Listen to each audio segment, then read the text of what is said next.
Hello everyone, welcome to Payal Academy. Payal Academy पर आप सबका एक बार फिर से स्वागत है। कैसे हैं आप सब? आप सब बढ़िया ही होंगे। चलिए आज हम अपने इकोनॉमिक्स के नहीं, आर्थिक समीक्षा की क्लास एक बार फिर से स्टार्ट कर देते हैं।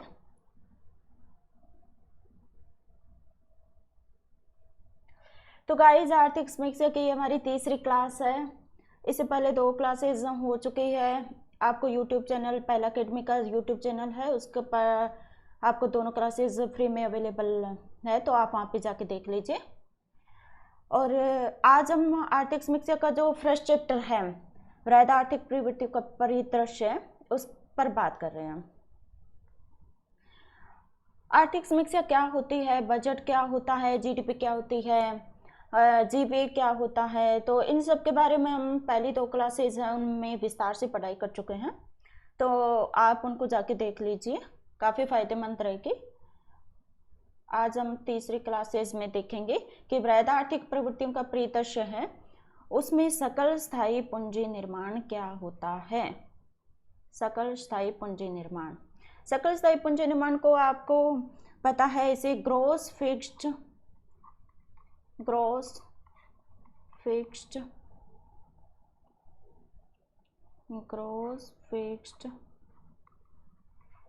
कैपिटल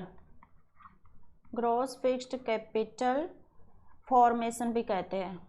वैसे मुझे इंग्लिश में लिखना चाहिए था, पर चलो मैं हिंदी में लिख के बता देती हूँ आपको। मतलब GFCF, ठीक है, ग्रॉस फिक्स्ड कैपिटल फॉर्मेशन।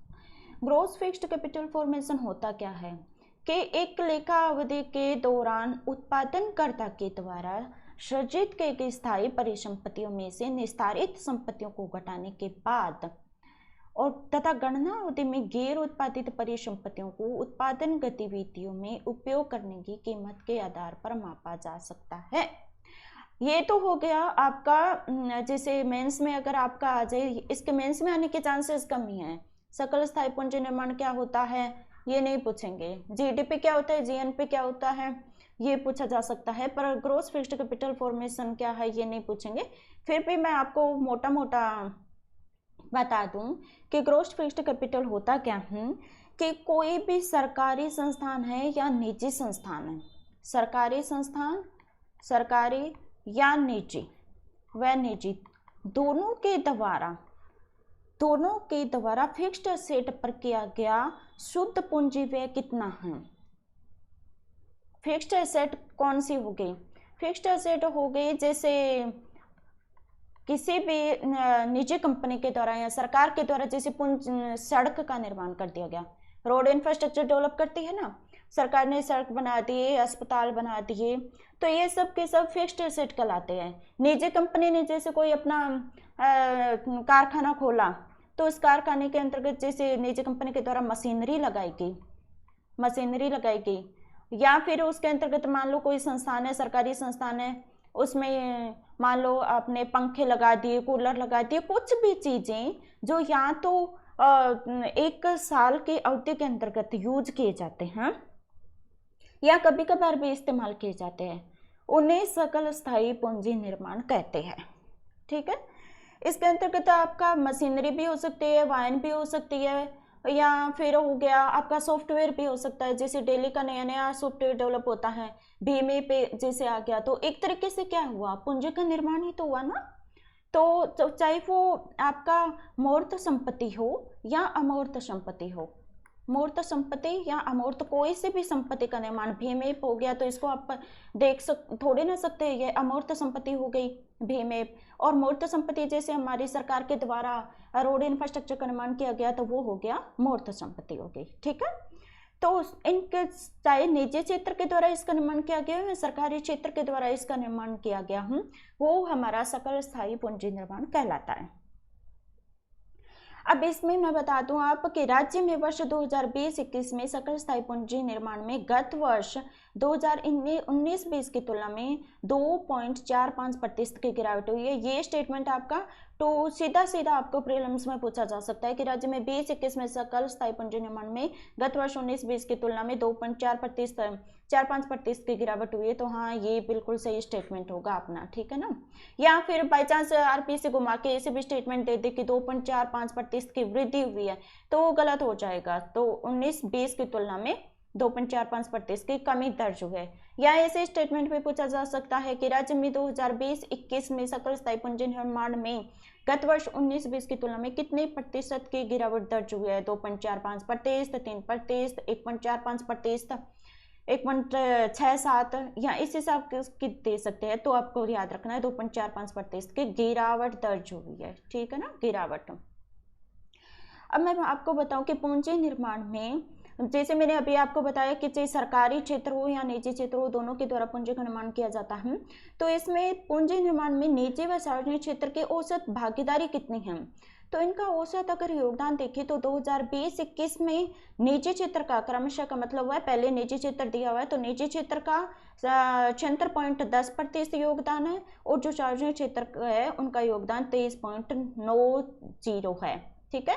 तो यहाँ पे आपको आरपीए से ये भी पूछ सकती है कि पूंजी निर्माण में सार्वजनिक क्षेत्र की भागीदारी निजी क्षेत्र की भागीदारी से ज्यादा है, तो ये स्टेटमेंट आपका गलत हो जाएगा। क्यों? सार्वजनिक क्षेत्र की भागीदारी सिर्फ 23% है, जबकि निजी क्षेत्र के निर्माण में भागीदारी देखें तो 76% है। तो हमारे जो राज्य में निजी क्षेत्र के सकल स्थायी पूंजी निर्माण में ज्यादा भागीदारी है बजाय कि सार्वजनिक क्षेत्र के। ये स्टेटमेंट याद कर लीजिए, दोनों के दोनों स्टेटमेंट हमसे पूछ सकते हैं। हाँ, ऐसे कोई नहीं पूछेगा सकल स्थायी पूंजी निर्माण क्या होता है, ये मैंने आपको याद करने के लिए बताया है कि सकल स्थायी पूंजी निर्माण क्या होता है।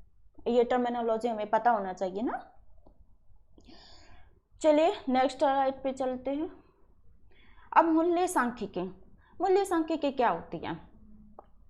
मूल्य सांख्यिकी होती है कि किसी निश्चित समयावधि में, निश्चित समयावधि तो देखिए हर में लिखना ही है हमें, निश्चित समयावधि के दौरान किसी क्षेत्र में वस्तुओं और सेवाओं के मूल्य स्तर में होने वाले सापेक्ष परिवर्तन को मूल्य सूचकांक के द्वारा मापा जाता है। अब हमें पता कैसे चलेगा कि वस्तु है या सेवा है उसके मूल्य के स्तर में परिवर्तन हुआ है? नींबू के भाव देख लीजिए, आपने खुद भी देखा होगा। नींबू ये शुद्ध, मैंने लिखा है कि नहीं लिखा है पता नहीं एक बार आप जब फोर्थ पेपर के हमारे सर दीपक सर करवा रहे हैं तो वहाँ पे आपको वहाँ पे शुद्ध और अशुद्ध कौन सा शब्द है वो बता दिया जाएगा ठीक है। तो वस्तुओं और सेवाओं के मूल्य स्तर में आने वाला सापेक्ष परिवर्तन मूल्य सूचकांक कहलाता है। वस्तु, जैसे नींबू के भाव की मैं बात करी थी कि नींबू के भाव पहले हमें जैसे मिल जाता था, कितने सस्ते में नींबू मिल जाते थे, और आज देखो 200 रुपए तक जा चुके हैं नींबू के भाव। तो इन मतलब नींबू के भाव में कितने मूल्य स्तर में कितना परिवर्तन हो रहा है, ये किससे मापेंगे? मूल्य सूचकांक के द्वारा ही तो मापेंगे ना। तो मूल्य सूचकांक हमारे दो होते हैं, एक तो उपभोक्ता मूल्य सूचकांक होता है, एक थोक मूल्य सूचकांक होता है, ठीक है। जारीकर्ता आर्थिक और सांख्यिकी निदेशालय, मैं आपको बता दूं कि जो थोक मूल्य सूचकांक है उसका जारीकर्ता आर्थिक और सांख्यिकी निदेशालय होता है। ये आपको सीधा सीधा क्वेश्चन पूछा जा सकता है आरपीएससी के द्वारा प्रीलिम्स में। आर्थिक और सांख्यिकी निदेशालय जारी करता है थोक मूल्य सूचकांक, ठीक है। और पहले क्या होता था कि आर्थिक और सांख्यिकी निदेशालय के द्वारा साप्ताहिक आधार पर जारी किया जाता था। साप्ताहिक हालांकि अब किस आधार पर होने लगा? मासिक आधार पर, एक माह का जारी किया जाने लगा। अब 1957 से जारी किया जा रहा है, ये नहीं पूछेंगे, मैंने ऐसे जनरल इन्फॉर्मेशन के लिए लिख दिया। वस्तुओं के थोक और खुदरा भाव का चयनित केंद्रों से संग्रहण किया जाता है। चयनित ऐसे तो है नहीं कि कहीं भी जाके हमने पता कर लिया कि वस्तु है या सेवा है उसका भाव कितना है, ठीक है। तो कुछ तो चयनित केंद्र होंगे ना किसी भी वस्तु सेवा के, जहाँ पे ज़्यादा प्रोडक्शन हो रहा होगा तो उस क्षेत्र को ले लिया जाता होगा, उस केंद्र को ले लेते हैं कि यहाँ पे इतना प्रोडक्शन हो रहा है तो यहाँ पे कितने भाव है, तो उसी के आधार पर चयनित केंद्रों से जो थोक और खुदरा भाव है उनका संग्रहण किया जाता है। अब हम आगे नेक्स्ट स्लाइड में पढ़ेंगे कि उपभोक्ता मूल्य सूचकांक और थोक मूल्य सूचकांक होता क्या है। थोक मूल्य सूचकांक का जारी करता आर्थिक व सांख्यिकी निदेशालय होता है, ये आप याद कर लीजिए, ठीक है। थोक मूल्य सूचकांक आ गया। थोक मूल्य सूचकांक क्या होता है? एक तो गाइस मैं आपको बता दूं कि आरपीएससी का ये पेड क्वेश्चन है, आपको किसी में भी मिल जाएगा कि थोक मूल्य सूचकांक का आधार वर्ष कौन सा है। तो चाहिए हमारा थोक मूल्य सूचकांक है या उपभोक्ता मूल्य सूचकांक। उपभोक्ता मूल्य सूचकांक में भी अलग अलग होते हैं, जैसे कृषि श्रमिकों के लिए अलग हो गया, औद्योगिक श्रमिकों के लिए अलग हो गया। तो उन सबके आधार वर्ष तो हमें याद होने ही चाहिए। आरपीएससी का एक क्वेश्चन तो इसमें से पक्का मिल ही जाएगा कि थोक मूल्य सूचकांक या उपभोक्ता मूल्य सूचकांक का आधार वर्ष क्या है। तो यहाँ पे हम याद कर लेते हैं कि इसका आधार वर्ष 99-2000 है। थोक मूल्य सूचकांक का आधार वर्ष क्या है? 1999-2000। कंफ्यूज होने की बिल्कुल भी जरूरत नहीं है, सबको अलग अलग रखे और सबको अलग अलग हम याद भी कर लेंगे, ठीक है। अब थोक मूल्य सूचकांक होता क्या है कि सभी प्रकार के व्यापार और लेन देन में वस्तुओं के मूल्य परिवर्तन को व्यक्त करते हैं। ये याद कर लीजिए, सिर्फ और सिर्फ है ना वस्तुओं के मूल्य परिवर्तन को हम याद करते हैं। वस्तुओं के, इसमें सेवा क्षेत्र शामिल नहीं है। सेवा क्षेत्र शामिल नहीं था तो इस वजह से आजकल थोक मूल्य सूचकांक की जगह उपभोक्ता मूल्य सूचकांक यूज किया जाने लगा। उपभोक्ता मूल्य सूचकांक, बिकॉज उसमें वस्तु प्लस सेवा दोनों चीजें शामिल हो गई उपभोक्ता मूल्य सूचकांक में, ठीक है। वस्तु के मूल्य परिवर्तन को व्यक्त करता है सभी प्रकार के व्यापार लेन देन में।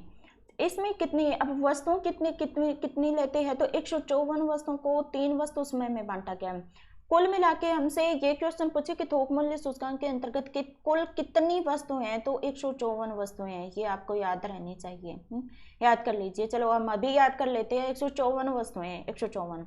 इन 154 वस्तुओं को टोटल को 3 वस्तु समूह में बांटा गया है। और ये देखिए संख्या घटते क्रम में, हमसे सीधा सीधा प्रीलिम्स में ये क्वेश्चन पूछा जा सकता है कि संख्या घटते क्रम में बताइए कि थोक मूल्य सूचकांक में घटते हुए क्रम में सबसे ज्यादा कौन सी है। तो प्राथमिक वस्तुएं हैं, वो सबसे ज्यादा है 75 है। याद रखिए प्राथमिक वस्तुएं। प्राथमिक वस्तुओं में कौन सी आती है मैं आपको बता दूं कि इसमें एक तो आती है कृषि से रिलेटेड जितनी भी आती है, और एक खनन से रिलेटेड जितने भी आते हैं। जैसे खनन मतलब हमारा कोयला है, जो खनिज होता है ना उसका खनन होता है, तो उसको प्राथमिक में रखा जाता है। और कृषि से तो हमारा सारा रॉ मटेरियल मिलता है, तो उसको तो प्राथमिक में रखेंगे। तो 75 वस्तुएं हैं, वो तो हमारे प्राथमिक वस्तु समूह के अंतर्गत आ गए। और विनिर्मित उत्पाद के अंतर्गत कितनी आ गई? 69, ठीक है। इसमें ईंधन और शक्ति के अंतर्गत आ गई 10, ठीक। तो ये घटता हुआ क्रम हमें याद होना चाहिए। पहला तो प्राथमिक वस्तुओं का है जिसमें 75 आएगी, फिर विनिर्मित उत्पाद का है जिसमें 69 आएगी, और दूसरा ईंधन व शक्ति का है जिसमें 10 आएगी, ठीक है। तो ये हमें याद रखना है कि 154 वस्तु समूह को 3 में बांटा गया है। और यहाँ पे संख्या है, जो ये संख्या बता रहे हैं हम, ठीक है। इनका भारांश है, वो हम नेक्स्ट स्लाइड में देखेंगे। वो भारांश अलग हो जाएगा। हमारे पास 2 क्वेश्चन बन सकते हैं। से पहला क्वेश्चन तो ये होगा कि थोक मूल्य सूचकांक के जो 3 वस्तु समूह में बांटा जाता है, उसमें सबसे ज्यादा वस्तुओं की संख्या कौन से समूह की है? प्राथमिक वस्तुओं के, कि विनिर्मित उत्पाद के, कि ईंधन है शक्ति के। तो आपको पता होना चाहिए कि प्राथमिक वस्तुओं की है, ठीक है। और दूसरा क्वेश्चन हमारा ये तो पेट क्वेश्चन हो गया कि आधार वर्ष कितना है, कि 99-2000 है, ये हमें पता हो गया। दूसरी बात ये भी हमसे पूछ सकते हैं कि थोक मूल्य सूचकांक के अंतर्गत, जैसे ये स्टेटमेंट देती है कि थोक मूल्य सूचकांक में वस्तु प्लस सेवा दोनों को शामिल किया जाता है, तो ये गलत हो जाएगा। हमें पता है कि केवल और केवल वस्तुओं को शामिल किया जाता है, सेवा क्षेत्र को उपभोक्ता मूल्य सूचकांक के अंतर्गत शामिल किया जाता है। अब तीसरा 3 क्वेश्चन बनने के बाद चौथा क्वेश्चन यहाँ से क्या बनता है कि भारांश। हर वस्तु समूह है, पर 3 वस्तु समूह हमें पता है, अभी पढ़ा है हमने। प्राथमिक वस्तु समूह हो गया, विनिर्मित उत्पाद हो गया, और ईंधन और शक्ति हो गई, ठीक है। पर इनको सबसे ज्यादा अगर संख्या के क्रम में देखें तो इसका पहला स्थान था, इसका दूसरा स्थान था, और इसका तीसरा स्थान था, ठीक है। ये तो याद हो गया हमें।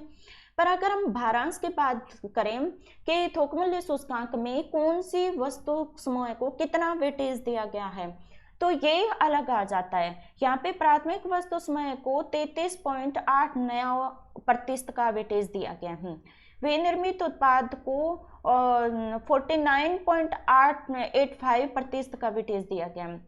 ईंधन व शक्ति को 16.25% का वेटेज दिया गया है। तो ये क्रम जो मैंने अभी आपको बताया था कि संख्या के आधार पर, तो ये क्रम था।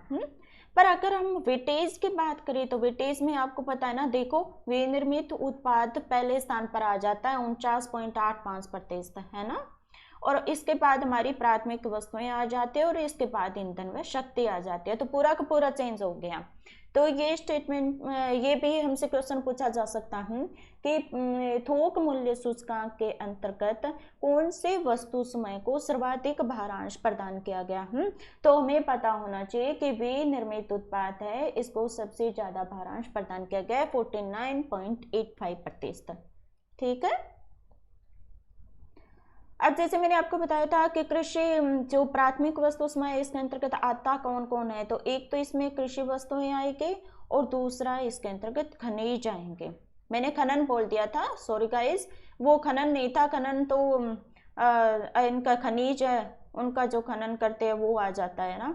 तो यहाँ पे खनिज प्राथमिक वस्तु समय के अंतर्गत आएगा। हमारा कोयला हो गया, यहाँ पे जैसे हमें क्या क्या मिलता है, सीसा जस्ता हो गया, सीसा जस्ता में राजस्थान प्रथम स्थान पे है, सीसा जस्ता हो गया। तो ये सब होते हैं, ये खनिज कहलाते हैं। और कृषि वस्तुएं तो हमें पता है प्राथमिक वस्तु समय के अंतर्गत आएगी। राज्य का सामान्य थोक मूल्य सूचकांक, ये खैर पूछेंगे नहीं।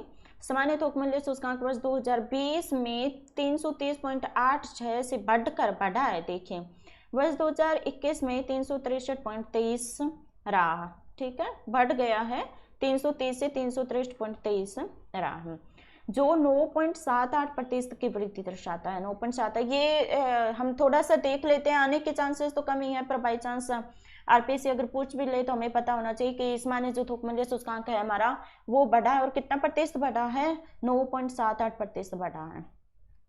ठीक है, चलिए नेक्स्ट स्लाइड पे चलते हैं। अब हम बात करें उपभोक्ता मूल्य सूचकांक की बात करें तो मैंने जैसे बताया था कि थोक मूल्य सूचकांक में तो केवल और केवल वस्तुएं शामिल होती है, केवल वस्तु शामिल होती है। पर केवल वस्तुओं से ही हम मूल्य सूचकांक कैसे ज्ञात कर सकते हैं, मूल्य में परिवर्तन कैसे ज्ञात किया जा सकता है। उपभोक्ता मूल्य सूचकांक में वस्तु प्लस सेवा दोनों का मूल्य में जो परिवर्तन हुआ है उसको ज्ञात किया जाता है। वे केवल बहुत ही मतलब आंशिक अवधारणा बताता था मूल्य सूचकांक की। तो यहाँ पे के बहुत विस्तृत है, जिसमें वस्तु भी शामिल है और सेवा भी शामिल है। एक समयावधि के अंतर्गत चुनिंदा वस्तुओं सेवाओं के खुदरा मूल्यों के सामान्य स्तर में हुए परिवर्तन के मापन हेतु इस सूचकांक को तैयार किया जाता है, जिसे उपभोक्ता द्वारा उपभोग हेतु क्रय किया जाता है। एक बात मैं बता दूं कि थोक मूल्य सूचकांक के अंतर्गत केवल उत्पादन स्तर पर, जैसे उत्पादन स्तर पर कितना वस्तु का मूल्य में परिवर्तन हुआ वो ज्ञात किया जाता है, उत्पादन स्तर पर ज्ञात किया जाता है। यहाँ पे देखिए, यहाँ पे उपभोक्ता अंतिम हम हो गए जैसे, तो हमारे द्वारा कोई भी वस्तु है उसके उपभोग हेतु कितना पैसा दिया गया उसको उपभोक्ता मूल्य सूचकांक के अंतर्गत ज्ञात किया जाता है। इस सूचकांक में परिवर्तन उपभोक्ताओं की आय और उनके कल्याण की वास्तविक शक्ति, आय और कल्याण की वास्तविक क्रय शक्ति को प्रभावित करता है। बिल्कुल, अगर मान लिए किसी वस्तु या सेवा है उसके मूल्य में परिवर्तन हुआ है, तो जो अंतिम उपभोक्ता है उसने कितना मतलब पे किया था, इसके बारे में पता तो हमें इसी से चलेगा। मान लीजिए किसी वस्तु सेवा का भाव बढ़ गया तो अंतिम उपभोक्ता की आय को प्रभावित करेगा कि नहीं करेगा, वो करेगा ना। सरकार मुद्रास्फीति में मापन के लिए उपभोक्ता मूल्य सूचकांक पर अधिक ध्यान देती है। ये ध्यान रखिए, मुद्रास्फीति मापन के लिए सरकार किस पर ध्यान देती है। ये क्वेश्चन हमारा सीधा आरपीसी पूछ सकते हैं प्रीलिम्स में कि सरकार मुद्रास्फीति मापन के लिए कौन से सूचकांक पर अधिक ध्यान केंद्रित करती है, तो उपभोक्ता मूल्य सूचकांक पर अधिक ध्यान केंद्रित करती है। पहले का क्या होता था कि पहले सरकार के द्वारा केवल थोक मूल्य सूचकांक पर ध्यान केंद्रित किया जाता था। थोक मूल्य मतलब उत्पादन के स्तर पर, जैसे किसी भी कंपनी के द्वारा कुछ भी वस्तु है उसका निर्माण कर दिया गया, तो उस टाइम कंपनी के द्वारा निर्माण के टाइम या उत्पादन के टाइम उसकी कितनी कीमत आई ये ज्ञात किया जाता है थोक मूल्य। तो वहां पे महंगाई का हमें पता नहीं चलता। महंगाई का हमें पता चलता है कि उत्पादन से जब उपभोक्ता तक हम आते हैं, उपभोक्ता तक आते हैं तो उपभोक्ता के द्वारा बहुत सारे बीच में ट्रांसपोर्ट भी होता है। तो ट्रांसपोर्ट अगर हुआ तो ट्रांसपोर्ट के टाइम डीजल अगर बढ़े डीजल के भाव बढ़े तो वो तो अंतिम निर्माण स्तर से उपभोक्ता तक अगर पहुंचा तो उसका भार उपभोक्ता पर आएगा ना, ट्रांसपोर्ट का। जैसे अभी हमारे डीजल और उनके पेट्रोल के भाव बहुत ज़्यादा बढ़ गए तो हम देख रहे हैं कि वस्तुओं का मूल्य कितना ज़्यादा बढ़ गया। तो अगर हम सोचें कि थोक मूल्य के स्तर पर अगर सरकार के द्वारा मुद्रास्फीति का मापन किया जाता तो पता रियल में जो है वो पता नहीं चलता। उपभोक्ता के स्तर तक कोई वस्तु है वो आते आते कितना उसका मूल्य बढ़ा, तो ये तो हमें उपभोक्ता मूल्य सूचकांक के माध्यम से पता चलता है। तब सरकार के द्वारा क्या हुआ कि मुद्रास्फीति मापन के लिए पहले थोक मूल्य सूचकांक का उपयोग किया जाता था, उसको छोड़ के उपभोक्ता मूल्य सूचकांक पर ध्यान केंद्रित किया जाने लगा। ठीक है, चलिए नेक्स्ट स्लाइड पे चलते हैं। अब मैंने कहा था ना, जैसे आधार वर्ष तो हर किसी का हमें याद रखना है। थोक मूल्य सूचकांक का आधार वर्ष हमने कर लिया था 1999 2000, ये तो हो गया थोक का। और अगर उपभोक्ता मूल्य सूचकांक का आधार वर्ष देखें तो औद्योगिक श्रमिकों हेतु CPI IW इंडस्ट्रियल वर्कर्स हो गए, IW का मतलब, इसका आधार वर्ष 2016 है। ये अपडेटेड है, 2016 में नया बना है, तो ये मोस्ट है, मान लो आप, इससे आने के ज़्यादा चांसेज है। आ भी चुका है ये शायद किसी पेपर में। औद्योगिक श्रमिकों हेतु उपभोक्ता मूल्य सूचकांक का आधार वर्ष क्या है, तो 2016 है, इसको ज़्यादा पूछ सकते हैं, तो ये तो याद रखिए। कृषि श्रमिकों हेतु तो CPIAL एग्रीकल्चर लेबर है, तो इनका आधार वर्ष 1986-87 है, 1986-87, ये सब याद करने की चीज़ें। उपभोक्ता मूल्य सूचकांक ग्रामीण व शहरी CPI रूरल एंड अर्बन की हम बात करें तो 2012 है आधार वर्ष इसका। और अगर औसत उपभोक्ता सामान्य उपभोक्ता मूल्य सूचकांक का आधार वर्ष देखें तो 2001 है। आपसे अलग अलग पूछ लिया, औद्योगिक श्रमिकों के लिए पूछ लिया तो 2016 बताएंगे, कृषि श्रमिकों के लिए उपभोक्ता मूल्य सूचकांक का आधार 1986-87 बताएंगे, उपभोक्ता मूल्य सूचकांक ग्रामीण और शहरी का संयुक्त पूछ लिया तो 2012 बताएंगे। और अगर आपसे बाई चांस ये पूछ ली कि औसत सामान्य उपभोक्ता मूल्य सूचकांक का आधार वर्ष क्या है तो 2001 होगा। ठीक है गाइस, ये पूरी की पूरी स्लाइड मान लीजिए, रट लीजिए तोते की तरह आप, इनसे पक्का क्वेश्चन आएगा। अब प्रतिमाह 4 विभिन्न प्रकार के उपभोक्ता मूल्य सूचकांक जारी किए जाते हैं। कौन कौन से हमने देखा, औद्योगिक श्रमिकों के लिए जारी किया जाता है, कृषि श्रमिकों के लिए उपभोक्ता मूल्य सूचकांक जारी किया जाता है, ग्रामीण श्रमिकों हेतु उपभोक्ता मूल्य सूचकांक जारी किया जाता है, और उपभोक्ता मूल्य सूचकांक ग्रामीण और शहरी संयुक्त दोनों का।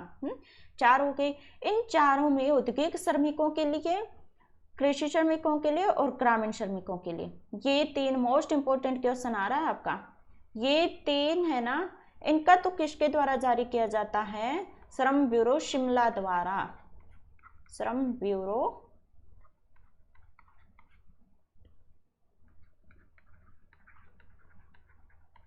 शिमला द्वारा जारी किया जाता है। और उपभोक्ता मूल्य सूचकांक ग्रामीण व शहरी है, ये हमारा जारी करता है राष्ट्रीय सांख्यिकी कार्यालय नई दिल्ली के द्वारा। ये क्वेश्चन पूछा जा सकता है, नई दिल्ली द्वारा। श्रम ब्यूरो शिमला के द्वारा तो 3 जारी किए जाते हैं हमारे औद्योगिक श्रमिकों के लिए, कृषि श्रमिकों के लिए, ग्रामीण श्रमिकों के लिए, ये तो श्रम ब्यूरो शिमला जारी करता है। और उपभोक्ता मूल्य सूचकांक ग्रामीण शहरी संयुक्त देखें तो राष्ट्रीय सांख्यिकी कार्यालय नई दिल्ली द्वारा जारी किया जाता है। ये क्वेश्चन आने की बहुत ज्यादा संभावना है। तो इस जो उपभोक्ता मूल्य सूचकांक है, थोक मूल्य सूचकांक है, वो तो आप A to Z पूरा याद ही कर लीजिए। इनसे क्वेश्चन आने की 100% संभावना रहती है कि कोई ना कोई क्वेश्चन तो RPSC के द्वारा उठाया ही जाएगा। ठीक है, अब मैंने बताया था कि औद्योगिक श्रमिकों के लिए उपभोक्ता मूल्य सूचकांक CPI इंडस्ट्रियल वर्कर के लिए IW है, उसके लिए उपभोक्ता मूल्य सूचकांक देश के औसत औद्योगिक मजदूर परिवार द्वारा उपभोग की जा रही वस्तुओं और सेवाओं की स्थायी बास्केट के खुदरा मूल्य में परिवर्तन को मापता है। तो एक औद्योगिक श्रमिकों के लिए, एक औद्योगिक श्रमिक है, उसके परिवार के द्वारा, मजदूर है, उसके परिवार कितनी वस्तु और सेवाएं उसका उपभोग किया, तो उनके खुदरा मूल्य में कितना परिवर्तन हो, उसके मापन का आधार तो औद्योगिक श्रमिकों CPI IW हो गया। और यह सूचकांक मुख्य रूप से निजी और सार्वजनिक क्षेत्र के कर्मचारियों के लिए महंगाई भत्ते के निर्धारण के लिए उपयोग किया जाता है। मोस्ट इंपोर्टेंट लाइन है ये, हमसे सीधा क्वेश्चन RPSC के द्वारा किया जा सकता है कि निजी या सार्वजनिक क्षेत्र के कर्मचारियों के महंगाई भत्ते का निर्धारण के लिए कौन सा सूचकांक उपयोग किया जाता है, तो CPI IW उपयोग किया जाता है। यहाँ पर याद कर लीजिए। ठीक है, महंगाई भत्ते का निर्धारण किया जाता है CPI IW के द्वारा। और जैसे हमने पिछले स्लाइड में किया था ना कि ये देखिए सरकार द्वारा मुद्रास्फीति मापन के लिए उपभोक्ता मूल्य सूचकांक पर अधिक ध्यान केंद्रित, पहले थोक पर ध्यान केंद्रित करती थी, अब उपभोक्ता मूल्य सूचकांक पे ध्यान केंद्रित करती है। तो ये दोनों लाइन आपको याद होनी चाहिए। वैसे तो लाइन तो आपको A to Z मैं तो कह रही हूँ सबके सभी याद कर लो, कुछ भी पूछा जा सकता है इसमें। मैंने मोस्ट इंपोर्टेंट जितना भी है वो सारा का सारा इस स्लाइड में कंबाइन करने की कोशिश की है। अब मैं बताऊं कि ये तो हो नहीं सकता कि हम उपभोक्ता मूल्य सूचकांक है वो सरकार द्वारा जारी किए जाते हैं तो कहीं से आंकड़े उठा लेते हैं, वो तो नहीं है ना, कहीं से आंकड़े तो हम नहीं उठा सकते। कोई तो ऐसा सेंटर होगा जहां से सरकार के द्वारा श्रमिकों से रिलेटेड, कृषि श्रमिकों से रिलेटेड जो डेटा है वो एकत्रित किए जाते हैं, है ना। तो इसके लिए क्या हुआ कि सरकार द्वारा डेटा एकत्रित किए जाते हैं, उसमें अजमेर, भीलवाड़ा और जयपुर के जो औद्योगिक श्रमिकों के लिए उपभोक्ता मूल्य सूचकांक की जो पुरानी श्रृंखला क्या थी, 99-2000 का आधार वर्ष था ना, पहले था, पर अब सरकार के द्वारा सितंबर 2020 में नया आधार वर्ष 2016 ले लिया गया। एक तो ये याद रख लीजिए, ठीक है, औद्योगिक श्रमिकों की बात चल रही है, ये CPI IW की बात चल रही है, IW के तो आधार वर्ष तो 2016 ले लिया इसका, ठीक है। साथ ही जो सेंटर सरकार के द्वारा डेटा एकत्रित किए जाते थे, तो पहले सेंटर होते थे अजमेर, भीलवाड़ा और जयपुर। सरकार ने क्या किया कि भीलवाड़ा और जयपुर तो रहेंगे ही रहेंगे, पर बाद में आप भी देखो ना कि अलवर अभी औद्योगिक श्रमिकों का हब बनता जा रहा है, तो सरकार ने कहा कि क्यों ना हम अजमेर केंद्र को छोड़कर अब अलवर केंद्र से डेटा एकत्रित करें। आप भी देख रहे हो ना अलवर के अंदर जितने भी हमारे नए और नए इंडस्ट्रियल जो स्थापित किए जा रहे हैं, तो चाहे बहुत जापानी निवेश कह दे हम या कोरियाई निवेश कह दे, वो सब के सब अलवर में केंद्रित होते जा रहे हैं। गिलोट, निमराना कितने फेमस है, हम सबकी जुबान पे रहते हैं। तो क्यों सरकार ने अजमेर केंद्र के स्थान पर डेटा एकत्रित करने का केंद्र है वो अलवर स्थानांतरित कर दिया। तो अब बाई चांस हमारा क्वेश्चन आ जाए कि सरकार के द्वारा औद्योगिक श्रमिकों के लिए जो डेटा एकत्रित किए जाते हैं उसमें कौन कौन से केंद्र शामिल है, तो एक तो भीलवाड़ा हो गया हमारा, एक अलवर हो गया और एक जयपुर हो गया, ठीक है। पहले अजमेर था, अजमेर को हटा दिया गया, अब अलवर है, ये याद कर लीजिए, आने के चांसेस है।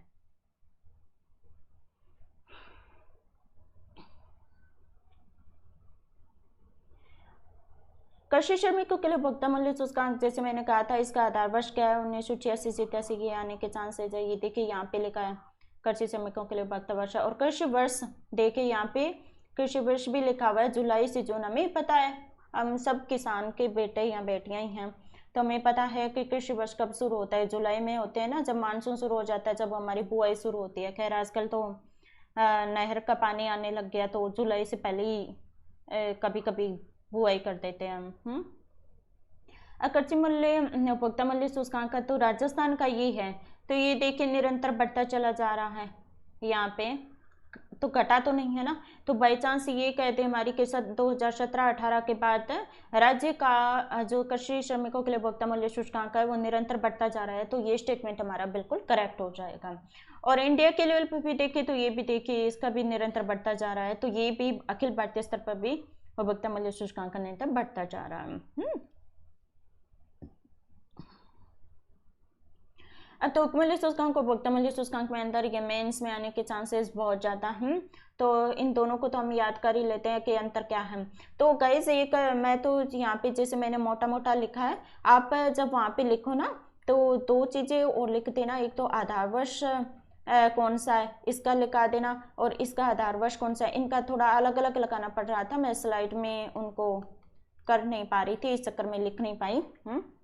आधार वर्ष लगाना एक तो, और एक इनके जारीकर्ता कौन कौन है, ठीक है ना, जारीकर्ता कौन कौन है इसका, तो जैसे आर्थिक और सांख्यिकी निदेशालय और इसके जारीकर्ता तो अलग अलग है, श्रम ब्यूरो शिमला तो 3 जारीकर्ता, और एक है जो हमारा राष्ट्रीय सांख्यिकी कार्यालय नई दिल्ली के द्वारा जारी किया जाता है, जो कंबाइन होता है अर्बन एंड रूरल का, ठीक है।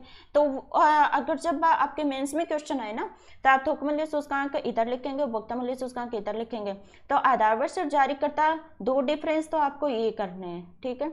और अदर देखें तो क्या डिफरेंस है, तो यह तो उत्पादक स्तर पर मुद्रास्फीति को मापन करता है। मैंने कहा कि जैसे भी किसी इंडस्ट्री के द्वारा या मान लीजिए किसी दुकानदार के द्वारा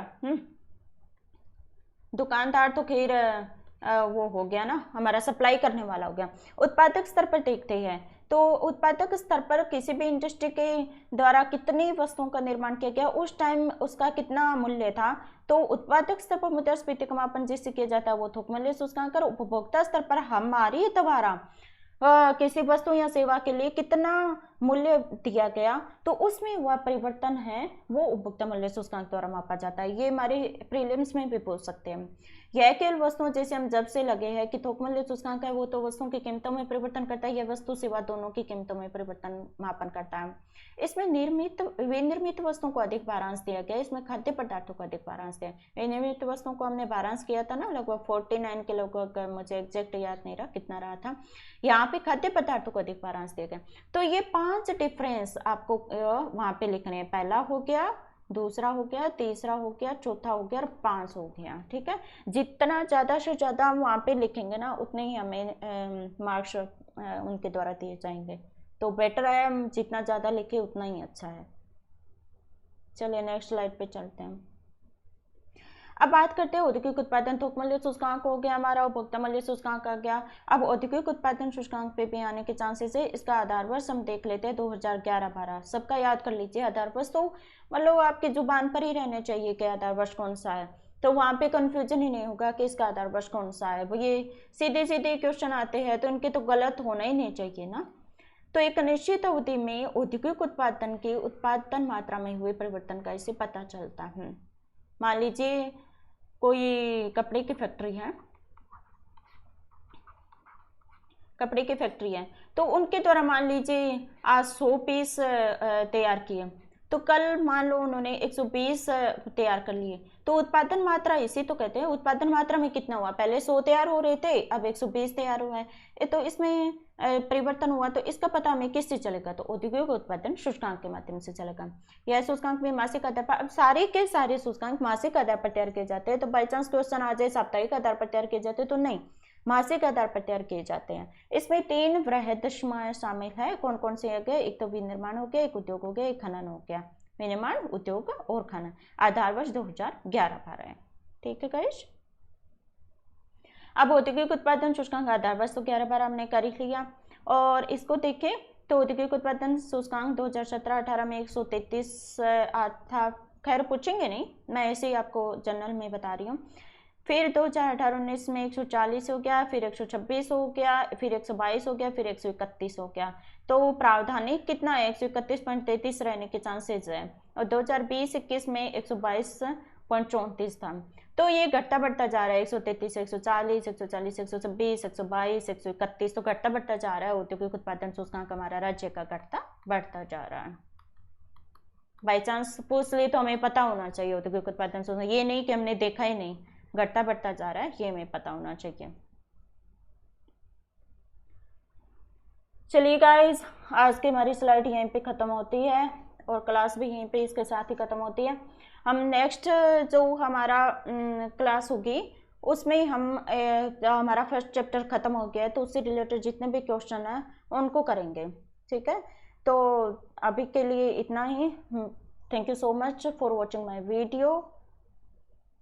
प्लीज़ ज़्यादा से ज़्यादा शेयर और सब्सक्राइब कर दीजिए। Thank you and thank you so much.